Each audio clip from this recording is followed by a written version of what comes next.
recuerdan de esos videos? A ver, cuéntenme.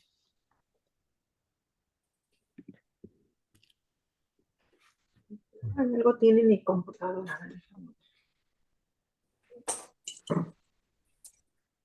¿Qué Bueno, recuerdan de los videos del tipo de riego? ¿Cómo se el riega? de regar plantas, la regla de oro, los factores que modifican y las frecuencias. Mira, muñeca. Ok. ¿Alguien más? Este, Pues que en verano es recomendable regar por la tarde y ah, para que no se evapore, yo creo, tanto el agua. Y en invierno, pues sí regar en la mañana. Bueno, eso es lo que yo capté. Sí, así es. O sea, se recomienda que en temporada de invierno o temporadas de heladas se riegue de forma matutina. Esto porque en las Sí, noches, que es cuando regularmente las heladas disminuyen, es decir, que hace más frío, si nosotros regamos de noche, el hecho de que las gotas queden sobre la superficie de las hojas puede hacer que se quemen y viceversa. En temporada de calor, si nosotros regamos de día o en la mañana y las mismas hojas, las mismas gotas superficiales que quedan sobre las hojas de las plantas, de las flores, etcétera, el mismo calor puede quemar manchi. la hoja, puede quemar los frutos, etcétera. Entonces, por lo regular, en temporada de calor, lo recomendable es que ustedes rieguen de noche y en temporada de frío por las mañanas. Ujú, ¿Ok? sí, maestro. Entonces, también importante recordar que ustedes básicamente tienen que ir detectando que su planta necesita agua. ¿Cómo? No sé si recuerdan que lo ideal sería que si ustedes tienen macetas, ustedes tienen huertos, introduzcan su dedo. Si se siente fresca ajá, la tierra, se siente húmeda la tierra, es porque su planta aún no necesita el agua, pero si o sea, a la hora de que introducen el dedo, la tierra se siente como arenosa, arcillosa, seca, Así es se porque está la planta acabando. ya requiere la incorporación riego. de agua.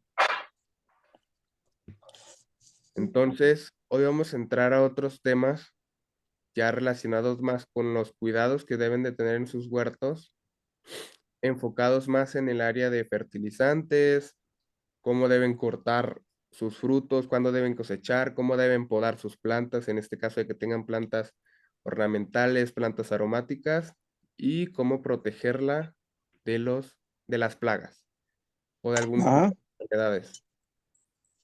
Alguien en el inicio de la clase me preguntaba que cómo podía repeler los gusanos quemadores, porque tenía este tipo de plagas en su planta de cilantro, me parece. Y le comentaba cilantro, que, zanahoria, ajá, zanahoria y cilantro, ¿no? Mencionó. zanahoria, cilantro y betabel. Ok.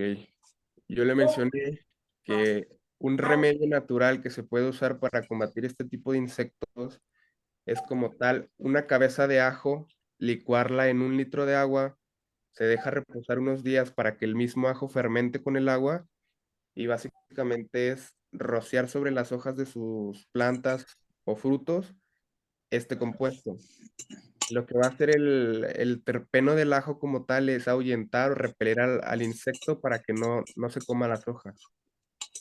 Pero igual más Ajá, adelante vamos a ver algunos remedios caseros en este caso, porque le mencioné al compañero que existen compuestos químicos que ya venden, que lógicamente son muy buenos para repeler insectos, para repeler enfermedades, pero este tipo de compuestos químicos nos van a contaminar los alimentos. Entonces, lo ideal sería que ustedes buscaran alternativas orgánicas y en casa para que puedan Orgánicas. combatir este tipo ujú. de plagas. Entonces, permítanme para compartirles pantalla.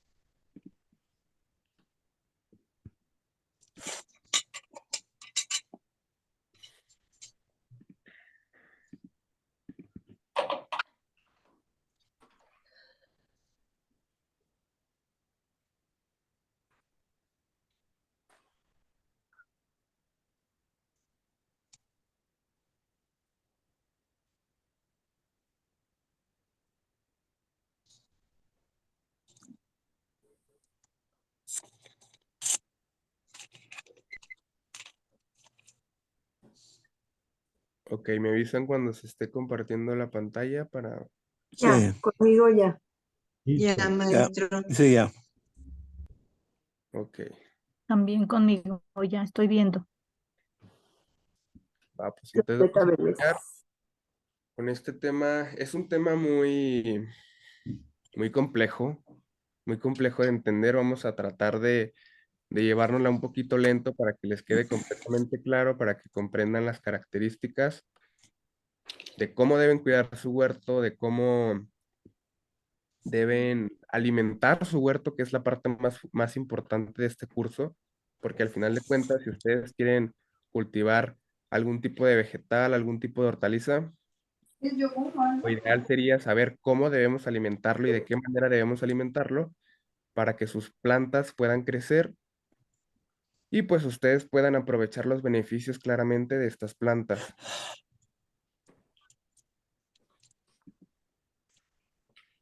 Entonces vamos a iniciar con el tema de los fertilizantes. Antes de comenzar, ¿alguien tiene idea de lo que son los fertilizantes? ¿Lo que vendría a ser? ¿Cómo funcionan? ¿O qué tipos de fertilizantes existen? No, No, No se yo no. preocupen, no, ¿vale? ¿O a qué les suena la a eso palabra vengo. fertilizantes? ¿A qué les suena a ustedes la palabra fertilizantes? Bueno, yo conozco varios, por ejemplo, el peat moss, la vermiculita, Ujú, que los utilizo mucho en las plantas que tengo en mi jardín de azotea, pues, ok, y son de los que me han dado mayor resultado, además del polvillo de coco, que ok, ayuda mucho. ¿Polvillo de qué, perdón? De coco, Ah, lo mezclado pues con perlita para evitar la compactación de la tierra.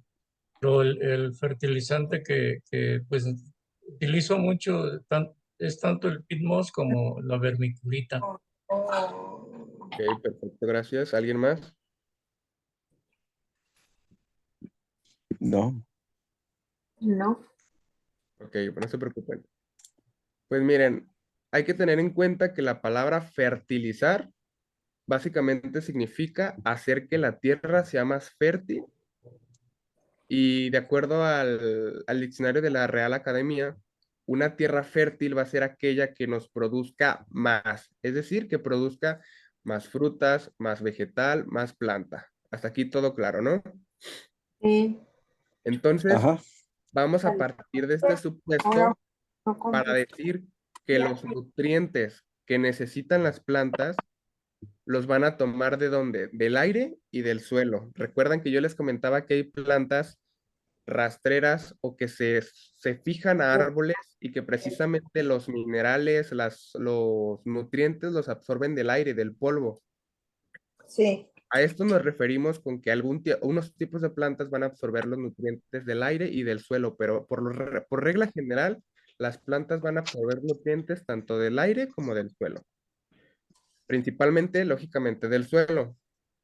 Entonces, esto va a provocar que el suministro de nutrientes en el suelo sea muchísimo más amplio. O sea, un fertilizante va a permitir que el suministro de nutrientes sea variado, ¿ok?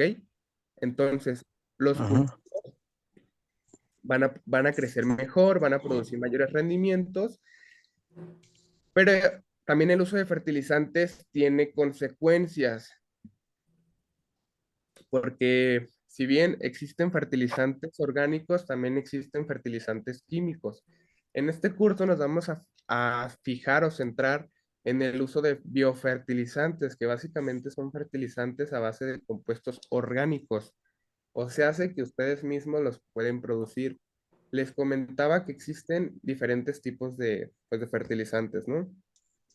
Pero los químicos en especial son los que contaminan y degradan los suelos. Es decir, que si bien los fertilizantes químicos nos van a permitir tener, por ejemplo, frutos de mayor tamaño, vegetales de mejor consistencia, de mejor sabor, de mejor forma, lo que provocan a la larga es que su suelo se va a degradar, su suelo se va a compactar, su suelo se va a secar. ¿Por qué? Porque los componentes químicos que tienen estos fertilizantes hacen que precisamente el suelo se vaya degradando. Y no sé si sabían, pero por ejemplo, 1 centímetro natural de la capa del suelo tarda hasta 10.000 años en reestructurarse, es decir, en volver a ser fértil. Por eso es que ahorita hay muchos movimientos agroecológicos para que la agricultura moderna se trabaje de forma agroecológica. Recuerden que hace unas clases les platicaba de este término del uso de agroecología.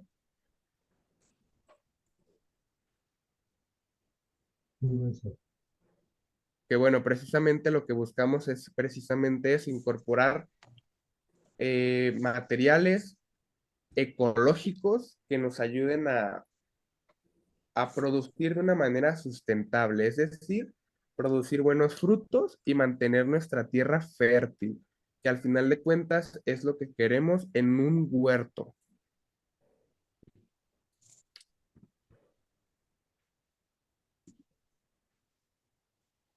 Entonces, ¿qué son los fertilizantes? Los fertilizantes son sustancias ricas en nutrientes que se utilizan para mejorar las características del suelo para un mayor desarrollo de los cultivos. Eso que les mencionaba, los fertilizantes va a ser como esta bomba de nutrientes que nosotros le vamos a aportar a nuestros suelos para que estén completos, o sea, para que tengan mayor aporte nutricional a las plantas y que éstas puedan crecer de mejor forma, tanto hablando de tallos, frutos, flores, etcétera. Y van a existir diferentes tipos de fertilizantes para diferentes tipos de funciones.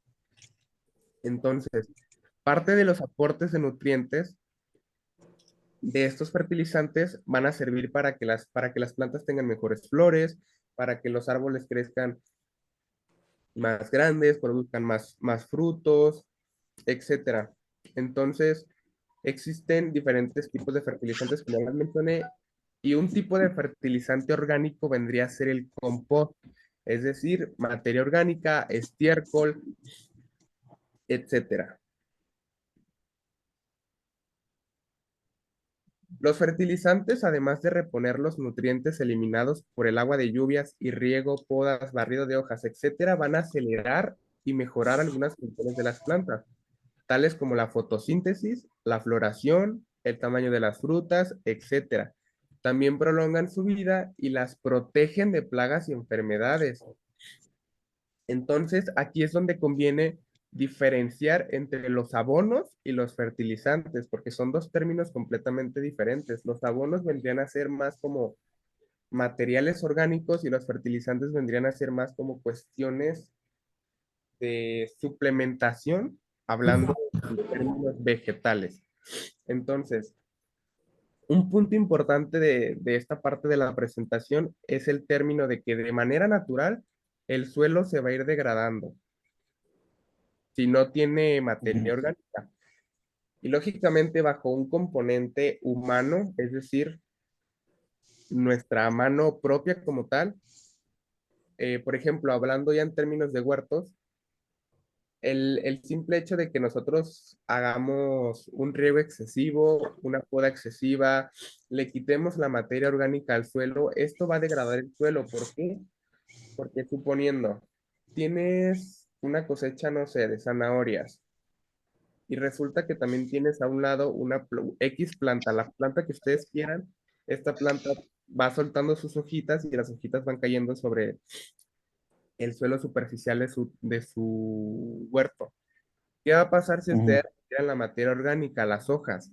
A la hora de que ustedes estén regando, los nutrientes se van a ir barriendo, se van a ir barriendo al punto de que su suelo quede sin nutrientes. A esto nos referimos con que los fertilizantes van a reponer estos nutrientes que ustedes de manera natural le van a quitar a su huerto. Hasta ahorita Ujú. todo bien, ¿no? Sí. Ok. Entonces, son tres los nutrientes que principalmente se busca que un fertilizante aporte al suelo, que básicamente es el nitrógeno. Este, si gustan, sí pueden anotarlo, si es algo importante. el nitrógeno, el fósforo y el potasio. Por eso la Organización de las Naciones Unidas para la Alimentación y la Agricultura los define como cualquier material natural o industrializado que contenga al menos 5% de uno o más de los 3 nutrientes primarios que necesitan las plantas. Estos 3 componentes, el nitrógeno, el fósforo y el potasio, son los nutrientes primarios que cualquier planta necesita para que crezca correctamente. Entonces, ustedes en la creación de su propio compostaje tienen que asegurarse de que los materiales que estén incorporando a su suelo fértil precisamente tengan estos 3. Y me preguntarán, ¿cómo es que yo sé que mi suelo está bien nitrogenado, que mi suelo tiene una cantidad de fósforo y potasio correcto? Existen alimentos que son ricos en nitrógeno, existen alimentos que son ricos en fósforo y existen alimentos que son ricos en potasio. El más fácil de identificar es el potasio. ¿Qué alimento o fruta es rico en potasio? Plátano, Exacto. ¿Qué más? Jitomate. Y tomate. ¿Algún otro? También el rábano tiene potasio. El rábano, las espinacas también son muy ricas en potasio, nitrógeno y fósforo. Entonces, lógicamente, ustedes se van a ir dando cuenta, pueden hacer una investigación súper pequeña en cuestiones de qué alimentos son ricos en nitrógeno, qué vegetales crudos son ricos en fósforo.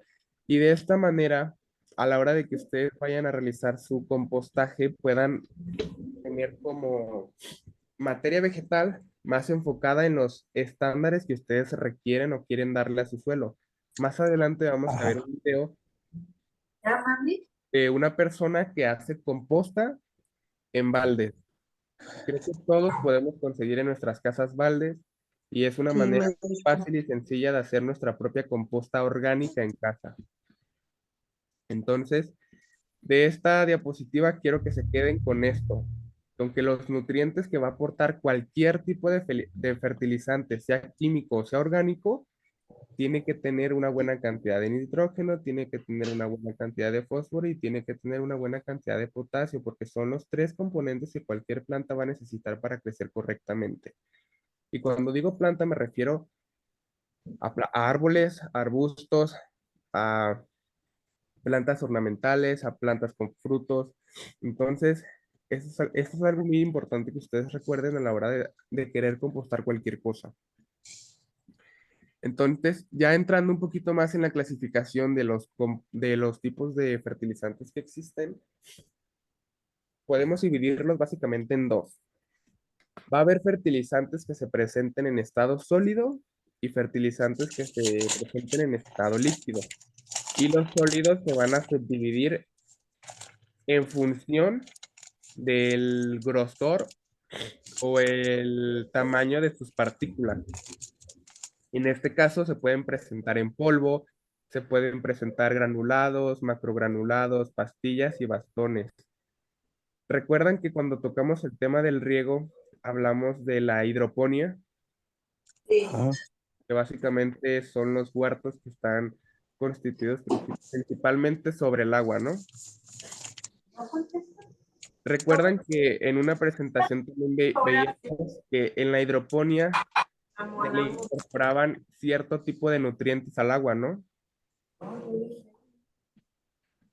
Pues los fertilizantes precisamente son los nutrientes que le van a incorporar al agua, es decir, todo el alimento de la planta se le va a incorporar a través de un fertilizante, tanto natural o químico, pero regularmente son químicos y estos componentes que utilizan la hidroponía básicamente son fertilizantes en formato de polvo. ¿Por qué de polvo? ¿Alguien tiene idea de por qué de polvo?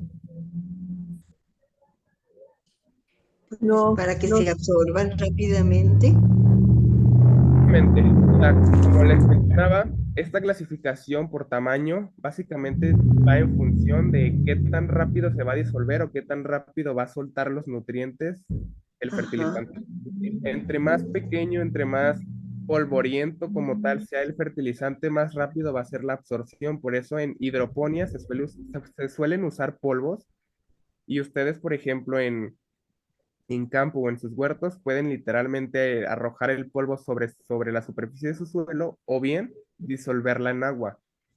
El tema con los fertilizantes granulados, macrogranulados, pastillas y bastones es que son componentes más gruesos, más grandes y lo que van a proporcionar al suelo es igual, nutrientes, pero de manera más lenta. Es decir, que los fertilizantes más grandes, más gruesos, se van a ir desgastando más lento y por tanto van a ir soltando los nutrientes de forma más lenta. Por eso es que, por ejemplo, los fertilizantes en formato de polvo o líquido se absorben más rápidos, porque los componentes son más pequeñitos. Y un fertilizante, por ejemplo, orgánico líquido es ¿conocen un líquido que resulta del humus? O sea, del recompostaje de la lombriz. Sí, Ese líquido precisamente es como un licuado de nutrientes para las plantas. Lo venden en muchísimos viveros, lo venden en muchísimas tiendas donde pueden comprar semillas y esto es súper sano para sus suelos. Entonces, otra manera de clasificar a los fertilizantes que van a existir en cuestión de su fabricación. Entonces, los fertilizantes pueden ser orgánicos, pueden ser químicos u organominerales. Y también se hallan los conocidos como fertilizantes ecológicos o tienen otro nombre, más adelante lo vamos a ver. Y estos precisamente los fertilizantes ecológicos van a ser aquellos que se pueden elaborar a partir de un componente natural, como es Profesor, dígame. también tenemos el té de hojas de cáscaras de plátano, que también queda muy nutriente el abono. Ajá, porque precisamente le aportan el potasio al suelo. Entonces, ¿alguien ha escuchado el término de baños secos? No, ¿No? no, eso sí no. Sí, yo sí, maestro. A Los ver, baños, ¿qué cree que son los baños secos? los baños secos precisamente son secos porque no se les agrega agua, se les agrega ceniza, ¿verdad? Ujú. Sí, justamente. Un baño seco precisamente es un baño para uso humano, en el que básicamente se abre un hoyo de ciertas dimensiones, en el que en ese mismo hoyo se tapa con madera, se tapa con cemento, con lo que ustedes quieran. ¿Y de qué va a fungir ese baño seco? Básicamente para hacer nuestras necesidades, ¿no? Y ese baño seco se suele dividir en dos, para cuestiones líquidas y para cuestiones sólidas. Es decir, que en una parte del baño vamos a orinar y en otra vamos a defecar. Y estos baños secos son súper ecológicos. ¿Por qué? Porque como dijo su compañera, no se usa el agua. Básicamente, ustedes van a defecar, van a orinar y cada cierto tiempo a esa materia defecante como tal, se le va a ir agregando materia orgánica, es decir, hojarasca, cenizas, etcétera. Y esto va al final de cuentas crear capas, capas, capas, capas, y después de un tiempo, lógicamente, ese pozo se va a llenar. ¿Y qué pasa cuando se llena? Se cierra, se tapa, se quita el baño y se vuelve a construir otro pozo. Pero estos pozos son ecológicos en un sentido de que la popó se composta. O sea, a la larga, después de unos ciertos años de compostaje, esa tierra suele ser súper fértil. Y los baños secos, al contrario de lo que podríamos creer de que hay, de seguro huele todo el tiempo a popó, de seguro huele todo el tiempo a pipís, son cero olorosos. Son baños súper higiénicos, son baños que no huelen a nada precisamente porque se tiene un proceso de compostaje que evita precisamente los malos olores. Entonces, cuando hablamos de fertilizantes ecológicos, podemos hablar de que cualquier tipo de orina de cualquier animal, de cualquier especie, cualquier tipo de excremento se puede compostar, inclusive el de los humanos. ¿Ok?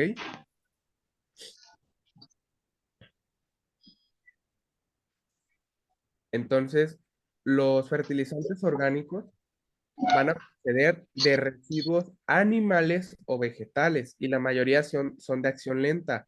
ya que proporcionan nitrógeno a medida que las bacterias los descomponen y su efectividad y rapidez de acción dependen del tipo de terreno.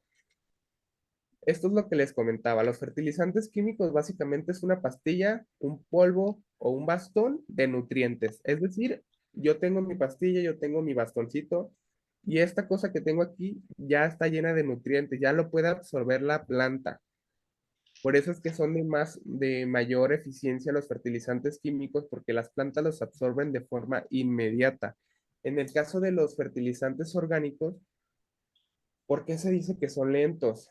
Porque recuerdan que yo les comentaba que un buen fertilizante, que una buena composta no debe oler mal.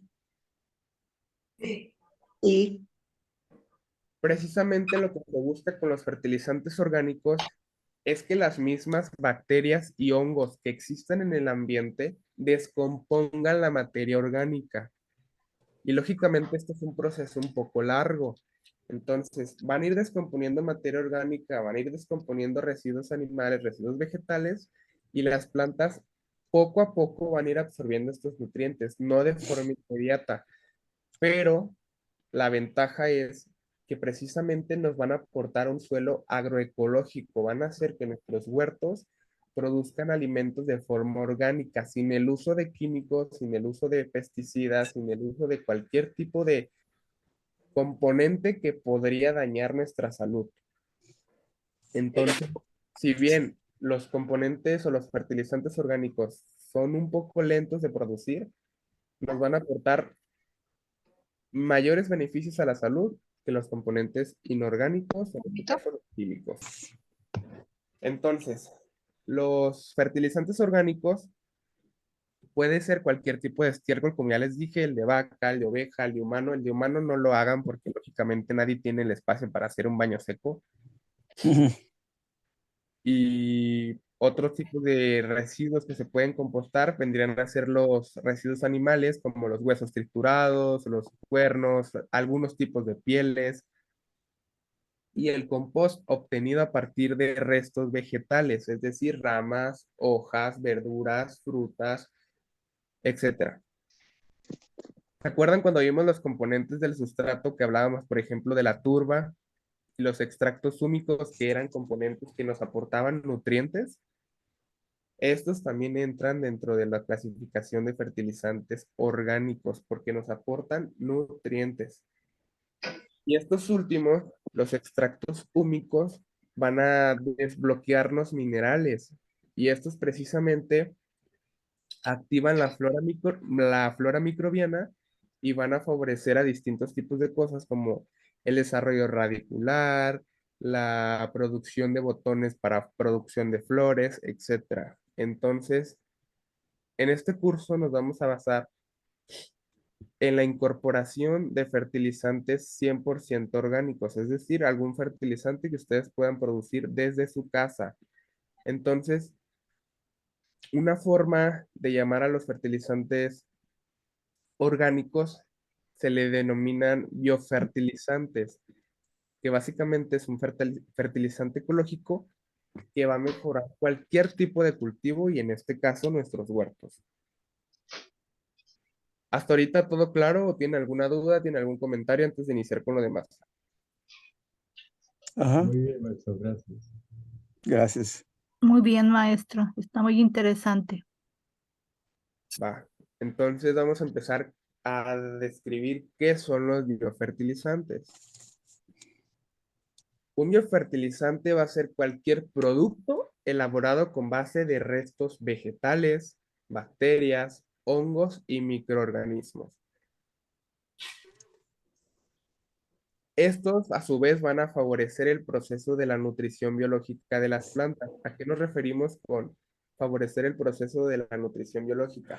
En esta clase también veíamos que con el uso o la incorporación de huertos urbanos a nuestras casas, lo que queremos es propiciarle a las plantas de manera artificial las condiciones que naturalmente la planta debería tener en un ambiente salvaje. Entonces, con la incorporación de los biofertilizantes, precisamente vamos a incorporar de manera artificial los nutrientes que regularmente esta planta o este tipo de plantas deberían tener en un ambiente hostil. Ujú. Entonces, a esto nos referimos con favorecer el proceso de la nutrición biológica de las plantas. Entonces, ¿a qué otra cosa nos van a ayudar? Van a permitir, van a permitir y crear condiciones para la absorción de los nutrientes, es decir, que de manera inteligente nosotros vamos a poder proveerle a nuestras plantas, a nuestras verduras, a nuestras plantas ornamentales, una manera de absorción inteligente. ¿A qué nos referimos con inteligente? ¿Alguien tiene idea? ¿No? Lo que se les ocurra, no importa. Recuerden que esa es una clase de retroalimentación. ¿Qué se les viene a la mente Pues, cuando digo alimentación inteligente? pues que selecciona el mismo suelo, selecciona los elementos que necesita, ¿verdad? Justamente. Bueno, yo, maestro, quiero aportar por ahí, ¿no? Creo que el tema de la inteligencia, en las plantas, en los árboles, es un tema importantísimo. Y, bueno, entenderíamos a la inteligencia en las plantas como la inteligencia que hay en los seres vivos, ¿no? Cualquier ser vivo, pues. Y en ese sentido yo entendería en la alimentación en muy particular como el mecanismo, la forma en la que una planta, al igual que cualquier ser viviente, es decir, el ser humano, selecciona y utiliza los diversos nutrientes que le permiten sobrevivir, reproducirse, mantenerse, ¿no? Hasta que llega pues su muerte, hasta que cumple su ciclo. Eso sería para mí lo que entiendo por el concepto de inteligencia específicamente ya de nutrimental o alimenticia en las plantas. Sí, justamente. La clase antepasada yo les mencioné que las plantas son seres vivos, lógicamente, muy inteligentes. En ese sentido, puedo decir que, por ejemplo, las plantas saben cuando pueden producir frutos, saben cuando es el momento correcto para producir flores, saben cuándo es el momento correcto para producir más hojas, más tallos.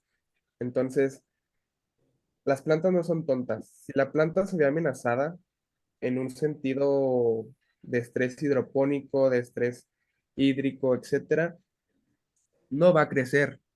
Recuerdan que yo también les mencioné que hay plantas muy delicadas, muy celosas, que si las estamos moviendo constantemente de lugar, mueren.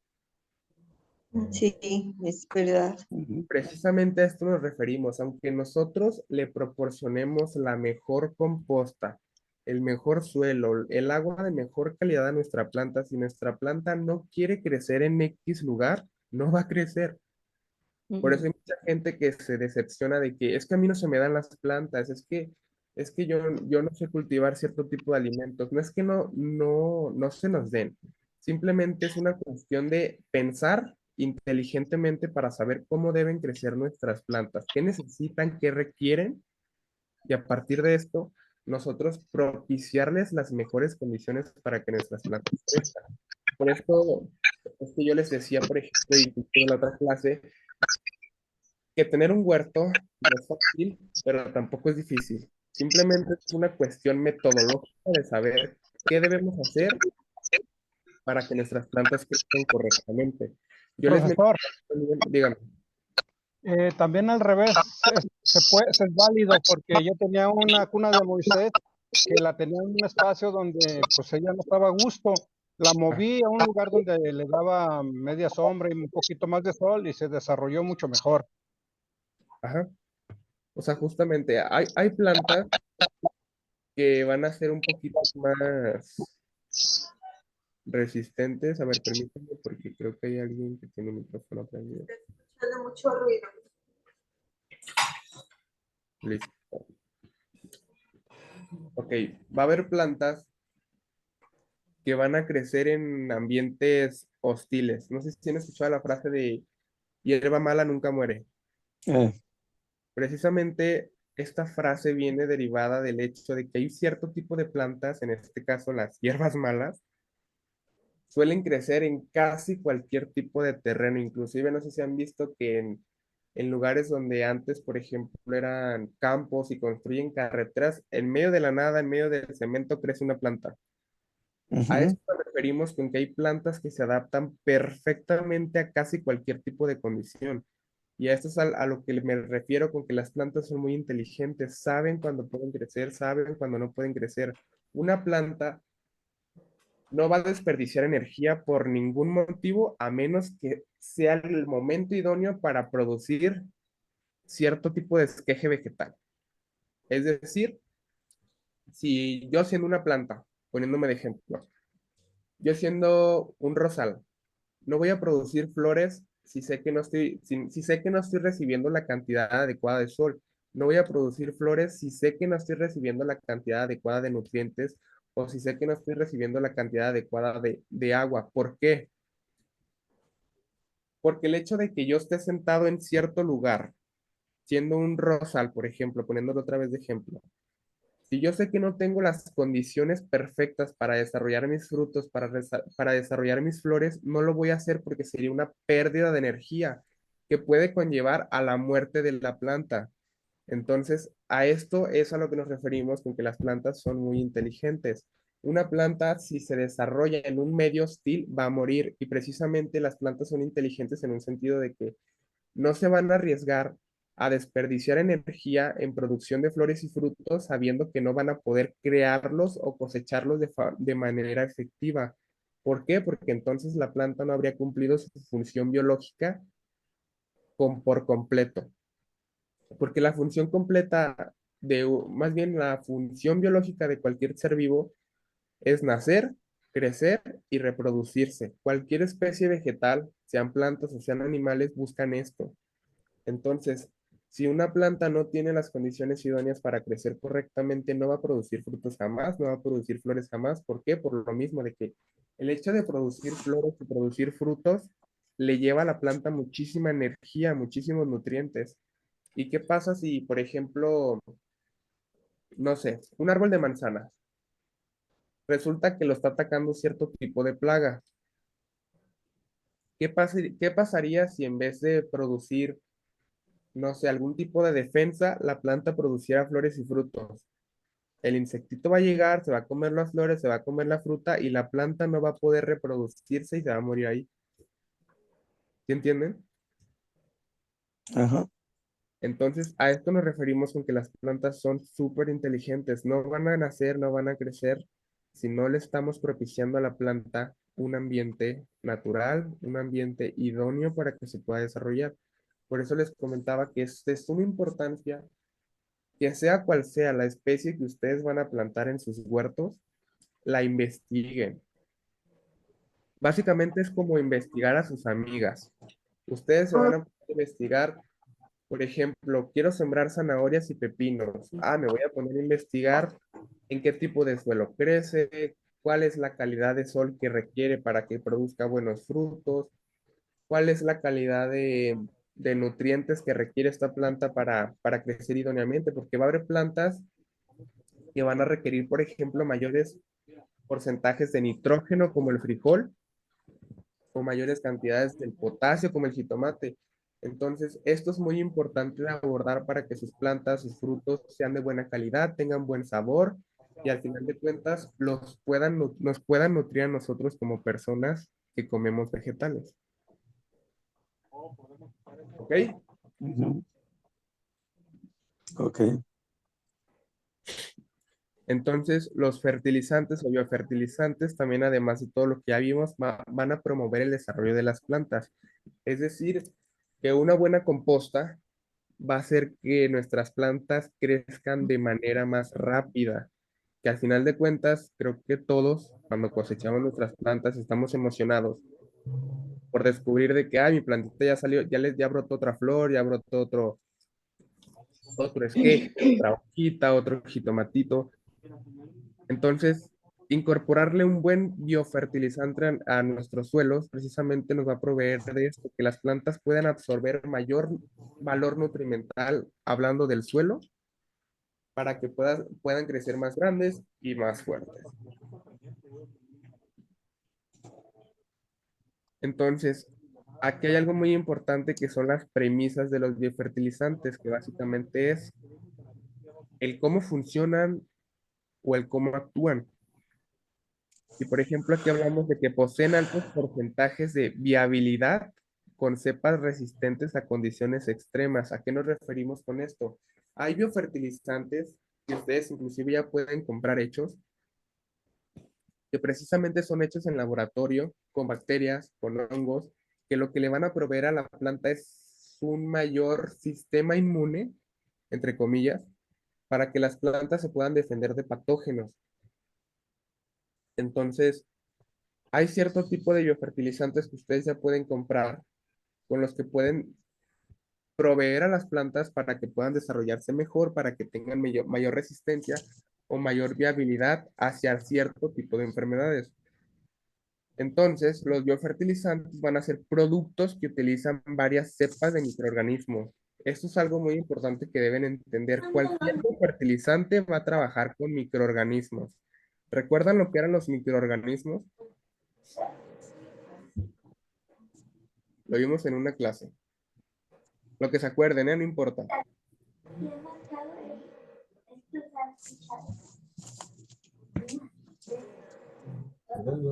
¿Alguien?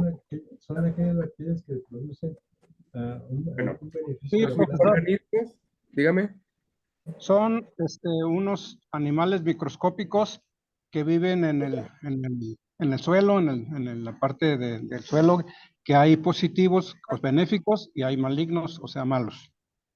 Justamente los microorganismos son especies vivas, microscópicas, que no se pueden ver al ojo humano, que básicamente ahí podemos incorporar hongos, podemos incorporar bacterias, y como dijo su compañero, fue muy asertivo al decir que existen microorganismos buenos y existen microorganismos malos. Los microorganismos buenos van a ser aquellos que descompongan los alimentos y nos provean de otro tipo de alimento más pequeño. Recuerdan que decía que los microorganismos básicamente toman el alimento grande y lo transforman en otro más pequeño. De esto nos ayudan los microorganismos a la producción de biofertilizantes. El hecho de que un microorganismo tenga la capacidad de consumir el alimento y producir otros compuestos hace que la planta pueda absorberlos de mayor eficiencia. No sé si han visto que, por ejemplo, no sé, a las tortillas o al virote que dejamos ciertas semanas en nuestra casa le suelen crecer cepas de hongos o mojo. Sí. Este tipo de microorganismos precisamente son los que se encargan de descomponer los alimentos para producir otro tipo de compuestos que pueden, si bien ayudar o no ayudar a las plantas. Entonces, tienen que tener en cuenta que este tipo de microorganismos no es necesario que ustedes se los compren, no es necesario que ustedes los incorporen. ¿Por qué? Porque los microorganismos se encuentran en todo, literalmente en todo, en el aire que respiramos, en las superficies que tocamos. Los microorganismos básicamente viven en toda la superficie terrestre.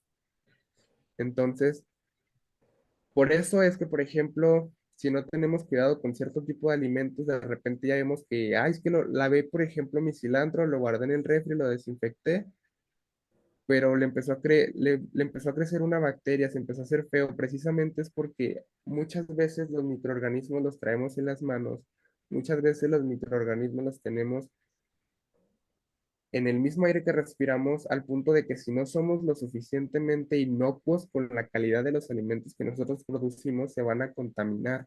Y estos, pues a la larga, sí nos enferma, sí nos produce cierto tipo de enfermedades que pueden ser muy malignas para el ser humano. Entonces, de manera sencilla, los biofertilizantes van a hacer uso de los microorganismos para poder como tal producir una composta.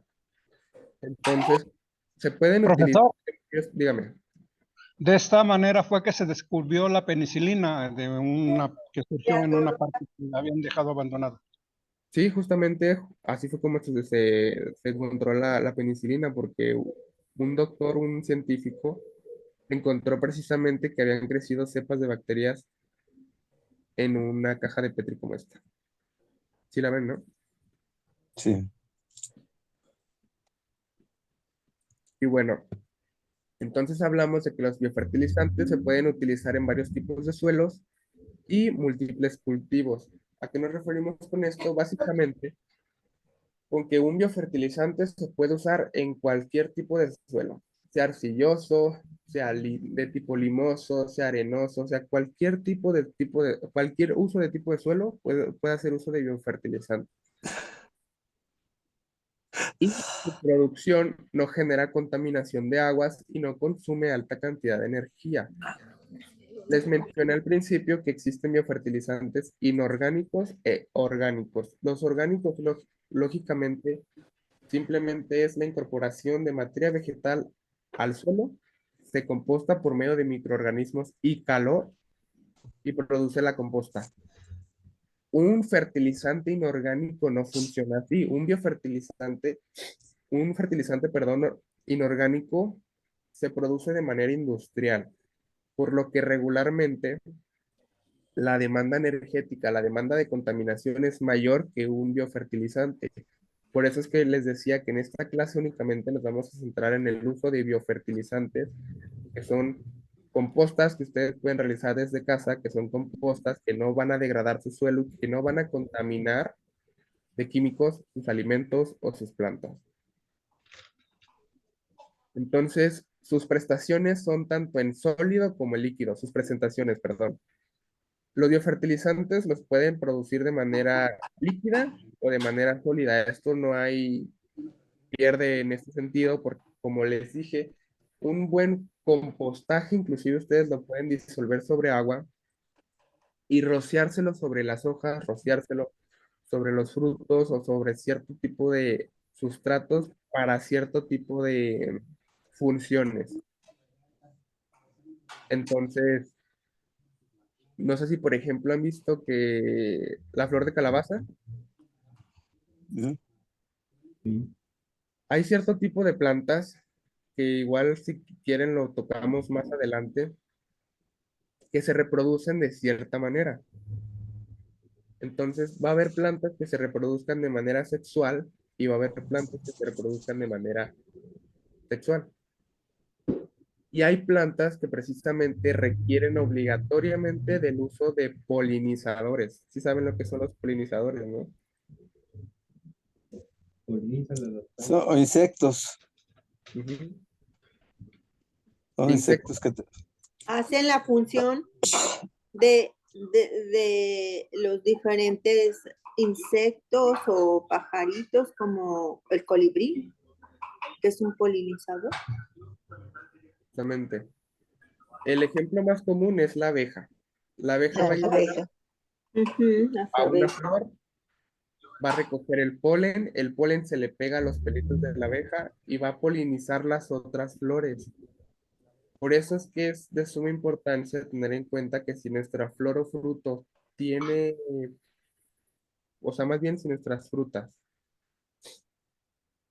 o sea, si nosotros tenemos cierto tipo de frutas con flores, van a requerir el uso de polinizadores para que nuestras frutas puedan literalmente fecundarse. También que, por ejemplo, hay frutas que crecen muy pequeñas no sé si han visto el maíz, que hay mazorcas que tienen muy pocos granos como tal en la mazorca. Sí.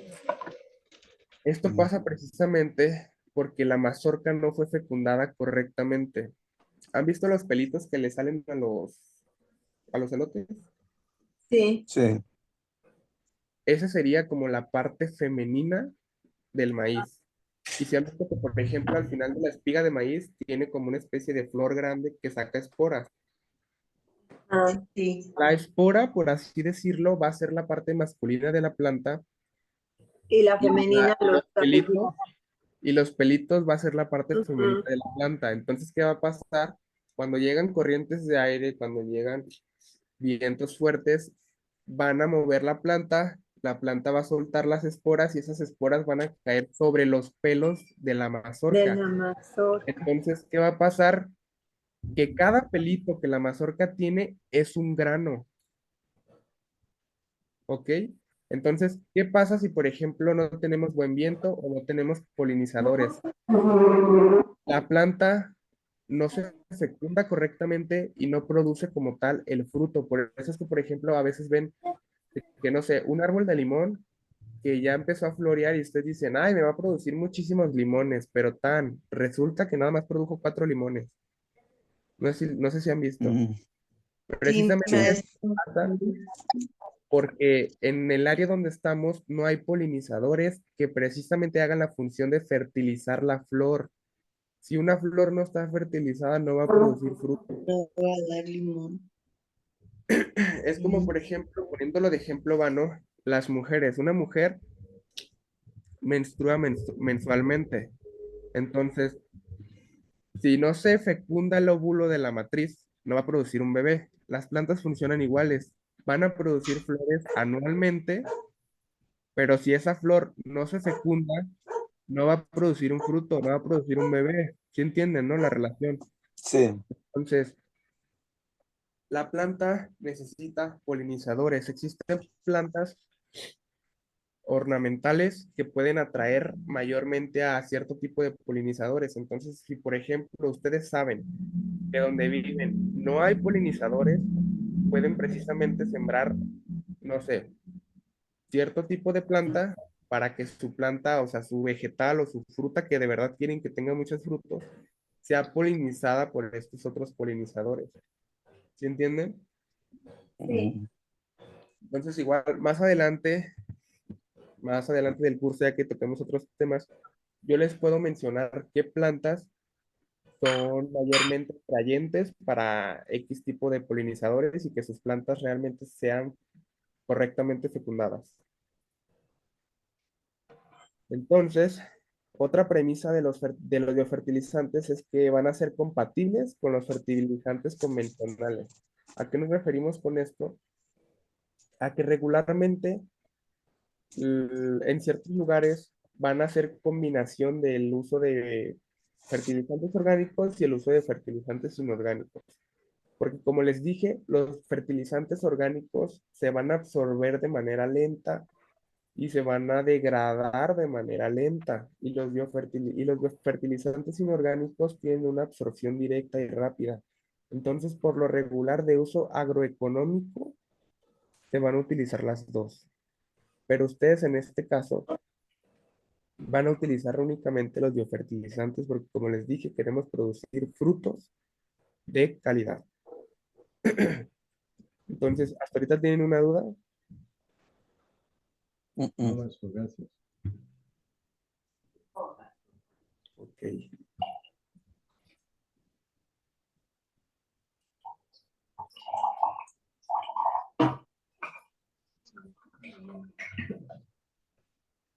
A ver, pues hasta ahorita eso va a ser todo de la presentación de hoy. Vamos a ver un video de cómo hacer una composta en casa.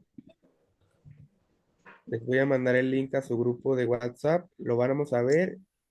Vamos a dar, el video dura 12 minutos. Vamos a Ok, dar 15 minutos para que vean el video y al final de la clase vamos a ver lo que aprendimos hoy, ¿va? Sí, maestro, gracias.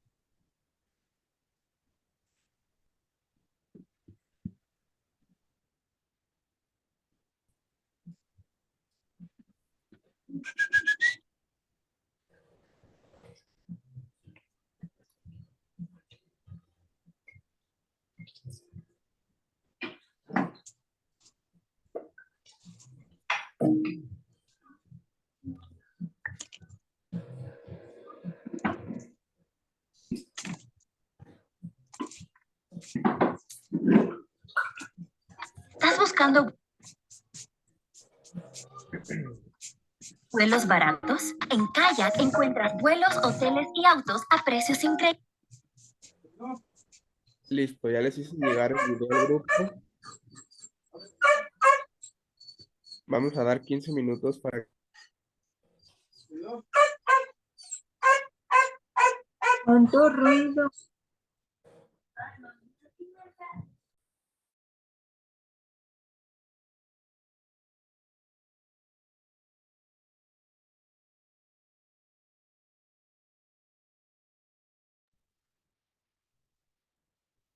¿Sí entendieron todos la instrucción?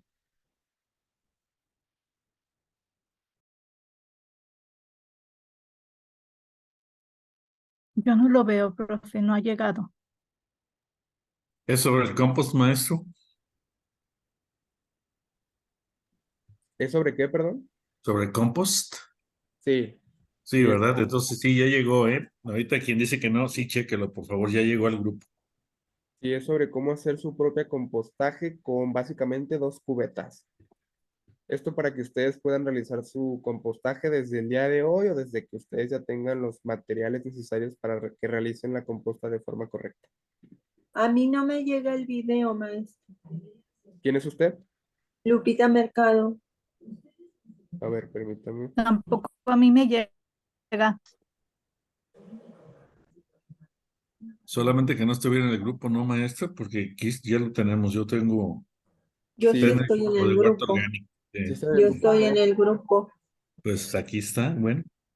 No sé, Habría que nuestros checar si no, compañeros podrían manifestarse, ¿no? Si los recibieron o no. habría que checar si no tienen problema con sus redes de internet, compañeras, a ver si sería eso, porque pues Pues el es que he estado aquí, maestro, todo este ratito. Ah, lo mandó por WhatsApp. sí, por WhatsApp, el video está en el grupo de WhatsApp. Ah, sí, ya abrí mi celular y sí, maestro. En mi celular sí está, es que estoy acá. Sí, no Eso se fue lo preocupe, que dijo, ¿verdad? Que lo mandabas por WhatsApp al grupo. Ah, sí, no se preocupe. Ay, perdón por no entender, disculpa. De 20 litros, un tacho de pintura, mirá qué lindo que queda el compost, mirá lo que es esto. Esto,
Yo ya lo estoy viendo.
los que vayan terminando, aquí abajo de sus monitores aparece la opción de levantar la mano. Los que vayan terminando, levantando para saber si ya lo vieron. Y yo tengo una Ya duda, terminé de verlo, profe. Dígame, Silvia. Oye, maestro, mire, tengo una duda. Este video nos indica que esto es para hacer un compost que lo podemos utilizar en nuestro huerto. Pero entonces nosotros que generamos residuos orgánicos como son semillas de melón, de papaya, cáscara de melón, de papaya, restos de manzana, de jitomate, cebolla, todo eso, ¿es otro tipo de composta? O eso, porque, por ejemplo, que eso lo generamos diariamente, y aquí este señor se refiere, solo hasta cortó las lechugas, la espinaca y así, entonces, pero con esos residuos que nosotros generamos día a día, como es otro tipo de composta, No, es lo mismo, o sea, son residuos orgánicos de cocina que sí se pueden utilizar, o sea, se puede utilizar cualquier tipo de compostaje. Él en este caso utiliza materia vegetal verde, por eso es, por eso es que, por ejemplo, se ve que corta pedazos de pasto, corta pedazos de apio, de lechuga, pero en este caso los residuos vegetales que ustedes producen en cocina sí se pueden utilizar, pero recuerden que yo les mencioné en una clase que tienen que tener cuidado porque hay algunos ingredientes de nuestra cocina que son muy ácidos y esto puede sí, acidificar el pH de nuestra composta y la puede echar a perder. sí, sí, los cítricos, eso sí, no se ponen en la composta, pero me refiero, por ejemplo, que deja por semanas, ¿cómo se van a ir agregando estos residuos? ¿Se pueden agregar día a día por ejemplo, con las lombrices, a mí me decían que tenía que dejar pasar un tiempo y que se echara a perder un poco el residuo? Ujú. Entonces, esa parte no me queda muy claro, como lo voy poniendo día a día y lo revuelvo día a día o es una No, capa. no sé si vio que al principio del video, perdón, la persona esta del video tenía en un balde ya como tal sus residuos vegetales, que al final los va agregando en capas en las cubetas. Esto no es una cuestión de que usted pueda, ay, no sé, le sobró cierta cebolla, o sea, X cosa vegetal, de que, ah, ya me sobró esto, se lo voy a incorporar. No puede hacer eso porque una vez que ya tiene compactadas sus capas de la composta, ya no se puede volver a menear porque la echaría a perder. Entonces, lo ideal sería que ustedes tengan una cubeta aparte especial en la que van a ir recolectando toda esta materia vegetal o las sobras de la comida y las van a dejar sobre el sol para que el calor vaya descomponiendo los alimentos y ya posteriormente que tengan 20 litros, como dice esta persona, de materia vegetal que le sobre de su cocina y ahora sí empezar a hacer un compostaje en cubeta. ¿Sí entendió? Sí, Ok. ¿Ya gracias. los demás ya terminaron de ver su video? Listo, profesor. Sí, maestro. Sí. Ok, gracias. Entonces, ¿qué más pueden Ya, aportar profesor. además de lo que sus compañeros me mencionaron? Dígame.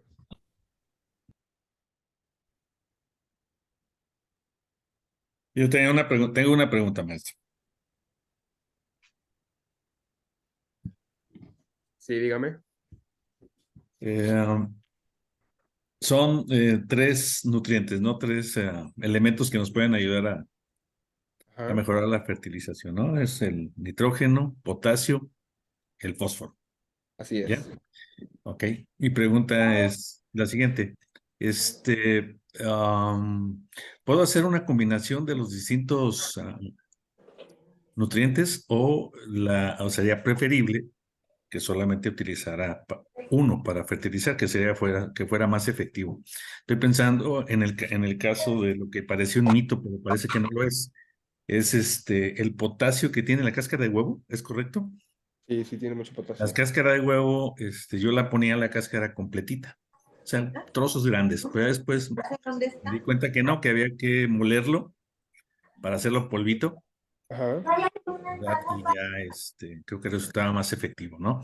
Entonces mi pregunta es esa, ¿los combino o, van solos? No, lo ideal sería combinarlos. O sea, ya si usted quiere por ejemplo, una composta muy rica en nitrógeno, muy rica únicamente en fósforo, ya sería literalmente hacer una composta rica en nitrógeno, rica en fósforo, rica en potasio. Pero en este caso estamos haciendo una combinación, una bomba de nutrientes precisamente con la incorporación de estos 3 micronutrientes. Pero no, o sea, lo ideal sería que usted combine los tres, o sea, es Los decir, tres. combine todos los restos vegetales que usted tiene en casa. Ajá. Pregunta, ¿dónde encuentro el fósforo? El fósforo, igual, la siguiente clase les voy a traer una tabla o una presentación como a ustedes se les haga más fácil, pero siento que en formato de tabla es más fácil. En esa tabla les voy a incorporar los alimentos que son ricos en fósforo, en nitrógeno y en potasio, para que ustedes tengan esa tablita en sus casas, en sus refrigeradores, y por ejemplo sepan que, ay, este alimento me sirve para esto, este otro me sirve para esto, y que les sea más útil y más fácil diferenciar los micronutrientes de cada alimento. Pero eso se los proporciono en la siguiente clase. Ok, muchas gracias. Y le hago la pregunta a algún compañero, no, perdone, por aquí alguien refirió de nuestros compañeros de clase que había utilizado, me parece, si no mal recuerdo, refirió la cáscara de plátano, Ajá. ¿verdad? La cáscara de plátano es rica en potasio. Potasio. Ajá. Mm. Y yo quería saber si el compañero nos podía aportar un poquito más cómo lo hizo, ¿no? Porque pues hay varios métodos. Uno dicen que lo partas y lo hiervas, otro simplemente que lo muelas, que lo tritures y luego lo... En este caso, como simplemente, o sea, es que esto de hervirla, esto de cortarla, triturarla, siento que sería más una cuestión para personas que directamente agregan el alimento sobre la superficie de la planta. Que no sé si recuerdan que yo les dije que esto no es correcto. Entonces, aquí lo que estamos viendo literalmente es cómo hacer composta de verdad, cómo hacer un buen compostaje. Entonces, lo ideal simplemente es trocearlo y arrojarlo a su cubeta de alimentos. No necesitan hervirlos, no necesitan triturarlos en formato de polvo, porque precisamente ustedes van a hacer una composta. No van a agregar el alimento directo, por lo que no requieren hervirlo, no requieren triturarlo, cocinarlo, nada. Simplemente directo. Ok, ese es en términos de la composta, pues. Ajá. Sin embargo, sí, ahí viene un poquito, digamos, de la cosa. Al principio hizo maestro una pregunta, creo que muy pertinente, ¿no? Ujú. La pregunta fue, ¿qué saben sobre los fertilizantes? ¿Es correcto? Ok, yo no sé, a lo mejor confundo el término de fertilizante con el de abono. Ok. Ajá, ¿es lo mismo? No, no, No. el abono va a ser básicamente un tipo de compostaje, pero más crudo.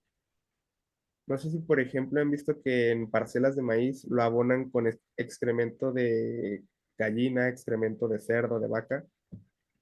Esto vendría a ser más que nada como abono para plantas. Es un tipo de composta, pero cruda, no está completamente compostado. Por eso es que, por ejemplo, pasamos por ciertas hectáreas de maíz y huele horrible, porque le agregaron composta, más bien abono de gallinaza de o... gallina. Ajá, Claro, claro, claro. Entonces por ahí va, claro, entonces la composta es una cosa y el fertilizante es otra. Bueno, y el abono, por supuesto, es otra cosa, ¿no? claro. Sí, entonces creo que yo estaba poniendo, y esa es mi pregunta, ¿no? Por ejemplo, yo hago abono de avena, Ok. ¿sí? Dejo ahí la avena un día, 2 días reposando, al siguiente día la muelo y la vierto, ya después la guardo en la sombra y esas cosas. Y Ujú. después la vierto sobre la tierra de las macetas, Ok. ¿verdad? Y sí da resultado en algunos casos. Es bueno, pues se nota inmediatamente la reacción de las plantas, ¿no? Sí. Pero ese es un abono, ¿no? Sí, es un abono. Es que, Y la- o sea, en términos básicos, para que ustedes entiendan, va a haber dos términos, abono y fertilizante. El fertilizante tiene subcategorías que ya las vimos que pueden ser inorgánicos y orgánicos, pero de manera general, el fertilizante es el componente que se genera de manera artificial. O sea, el fabricado, las ampolletas, las pastillas, el polvo, los bastones, y un abono va a ser precisamente una materia vegetal, una materia orgánica que se puede agregar como tal, directo o indirectamente al suelo. Mm, mm. El abono va a ser siempre, siempre, siempre algo realizado de forma orgánica. El fertilizante no. El fertilizante se puede hacer de forma inorgánica o orgánica. Como ya veíamos que lo del término de biofertilizantes, ya es un término más ecológico, ya es un término más conjeturado a fabricar nuestra propia composta en casa. Más complejo, ¿no? ¿Verdad? Por Ajá. los ingredientes, por los nutrientes. Y mi última pregunta, perdón. En el caso del abono, ¿siempre se vierte sobre la tierra? No, ¿No? no. Es que depende mucho de lo que usted quiera realizar, porque si recuerdan que en un video pasado de la clase veíamos cómo construir los huertos en cajas y que precisamente venían realizándose en capas y que en estas capas se mezclaban por lo regular la grava, la arena, la composta, precisamente para que toda su capa o todo su bonche de tierra o de sustrato tenga precisamente los nutrientes esparcidos. Ya en caso de que usted tenga un jardín enorme y de que quiera precisamente abonarlas, sí sería directamente esparcirlas sobre la superficie de las plantas.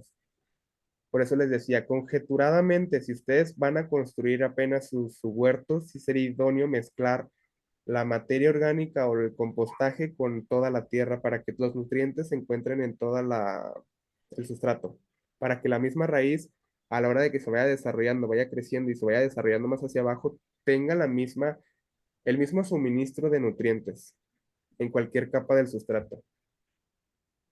Ya lógicamente, si usted agrega el abono directamente sobre la superficie de la tierra, sí se va a absorber, pero de forma más lenta, porque conforme usted vaya regando sus jardines, sus huertos o lo que sea, los componentes o los micronutrientes que trae esa composta se van a ir filtrando hacia el suelo subterráneo. Ya, ya. Gracias, maestro. De nada, Gracias. aquí vas.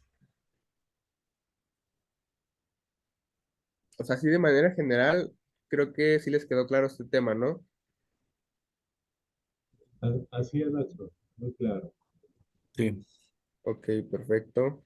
Entonces, ¿algún comentario extra que quieran agregar para esta clase? ¿Alguna duda? Se vale tener dudas de cualquier tipo. Las preguntas que ustedes quieran hacerme, no se preocupen. Saben perfectamente que yo estoy aquí para resolverlas. Entonces, de verdad, con confianza, pregunten lo que sea.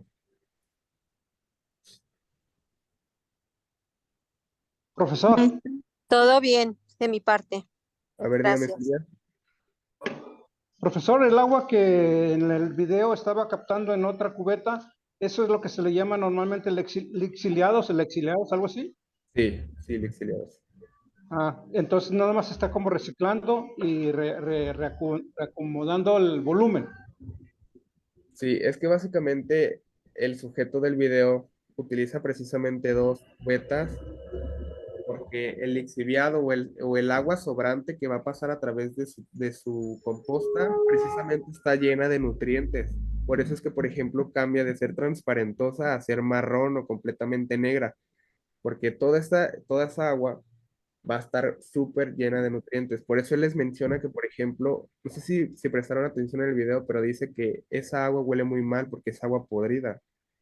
Entonces, un indicativo para saber que su composta ya está 100% compostada, que ya la pueden usar, precisamente es el tema del olfato. Una composta bien hecha no huele a nada, sea de estiércol, sea de materia vegetal, de cualquier tipo. Cualquier composta bien realizada no tiene olor, ¿ok? Entonces, precisamente este lixiviado ustedes lo pueden reciclar para que su misma tierra siga teniendo los mismos componentes, los mismos nutrientes, volvérselos a reciclar para que la tierra sea más nutritiva. En el caso de que de verdad ustedes no soporten el olor o tengan ese balde en casa, pues sí sería, como dijo el sujeto, volver a reciclar el agua, ponerle nueva, ponerle nueva, ponerle nueva. Pero lo ideal sería volver a utilizar ese lixiviado para nutrir nuevamente la tierra o humedecerla, pues. Maestro, Dígame, Silvia. oiga, y entonces ese líquido cuando ya realmente tiene muy fuerte el olor, qué se hace con esa agua? Dice él que se desecha y que no se puede volver a poner, que no se puede poner, no se puede ni regar, digamos. Entonces, ¿a dónde se avienta esa agua? Sí, y tirarla Al literal. drenaje. Sí, Sí, al drenaje Pero o ya lo yo ideal lo que sería- hago es a la calle, al cemento ahí a la calle.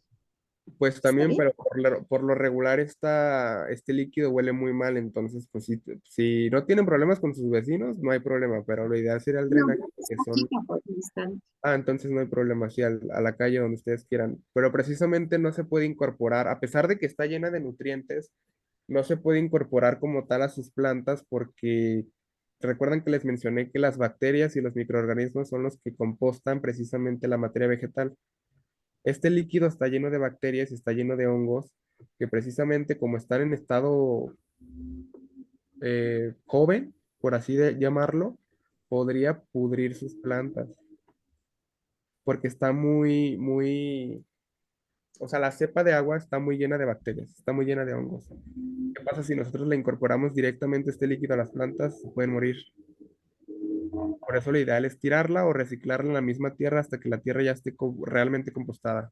Pero de lo contrario, no la agreguen. O sea, preferiblemente no la agreguen. Como les dije, hay plantas que pueden bien florecer mejor o morirse, dependiendo del tipo de planta que ustedes tengan, porque todas las plantas tienen cierto tipo de resistencia, cierto tipo de comunicación y cierto tipo de estímulos hacia ciertas Pepe, cosas. Dígame, Pepe, Pepe, dígame. tengo una pregunta en relación a la práctica de la semana pasada, perdón por la tardía, hasta ahorita me acordé, en relación al hotel de insectos. Mi pregunta es, por ejemplo, comentaron que en ese hotel de insectos también llegan las avispas y, por ejemplo, algunos de nosotros a veces tenemos avisperos en el exterior. ¿Qué tan conveniente es quitarlos o hay que dejarlos? Es que eso ya es una cuestión que depende completamente del entorno donde usted se esté desarrollando, donde usted esté viviendo, porque lógicamente la prioridad de cualquier persona es cuidar su salud y cuidar su bienestar. Hay insectos polinizadores que son dañinos para el ser humano, como en este caso cierto grupo de avispas. Lo ideal sería que sí quitara el avispero, porque independientemente de que puedan o no ayuden a sus plantas, es un peligro para usted como tal. Entonces, precisamente la caza de insectos lo que permite es albergar o atraer insectos para que se reproduzcan en estas casas, produzcan más insectos y sus jardines estén llenos precisamente de polinizadores. Pero en este caso las avispas también pueden ser un peligro para el ser humano. Por eso, por lo regular, se busca que los avisperos o nidos de abejas sean más como controlados por expertos y no por mano propia. Entonces, lo ideal sí Gracias, sería retirarlo. gracias. ¿Alguien más?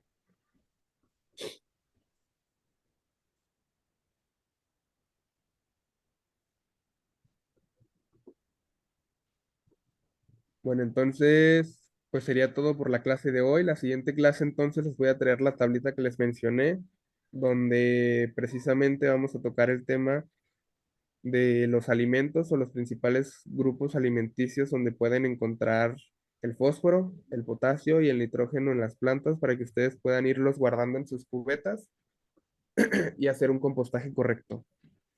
Ya la siguiente clase también vamos a tocar el tema de cómo cosechar, cómo podar y cómo trasplantar correctamente las plantas para posteriormente también tocar el tema de las principales plagas en plantas. Entonces les voy a dejar una tarea, igual si gustan anotarla, escribirla en alguna parte. Me parece que todos tienen plantas en sus casas, ¿no? Macetas, huertos o lo que sea. La tarea es básicamente investigar las principales plagas y enfermedades de sus plantas. Lo repito, investigar las principales plagas y enfermedades de sus plantas. Ok, maestro. Plagas y enfermedades. Y luego ya nos pusimos a recoger todo, nos pusimos Ustedes van a investigar las características principales. Tampoco es necesario que me hagan un texto enorme, simplemente con que sepan diferenciar cierta característica de cierta plaga o cierta característica de cierta enfermedad de alguna planta, y ya con eso tenemos para empezar a debatir cómo se pueden combatir de forma natural. De las plantas que tenemos en nuestra casa, ¿verdad, maestro? ¿Perdón? De las plantas que tenemos en nuestra casa. Sí, plagas que ustedes tengan en sus casas o que hayan visto en algunas otras casas. Perfecto. Las que encuentren, no es necesario que tampoco investiguen todas, simplemente las que ustedes conozcan o que tengan conocimiento de algún tipo de plaga o algún tipo de enfermedad, investíguenlo y me lo traen la próxima clase para iniciarlo. Está bien, maestro. Gracias. Entonces, antes de finalizar la clase, ¿tienen alguna duda, algún comentario? No, maestro, gracias. Bueno, entonces nos estaríamos viendo el próximo Muchas martes. gracias. Todo bien, profesor. Hasta la próxima. Hasta la próxima clase. Gracias, maestro. Cuídense. Buen Muchas día, mil gracias, gracias. maestro. Muy interesante. Buen día. Hasta luego. Hasta Muchas luego. gracias, maestro. De nada, cuídense. Gracias.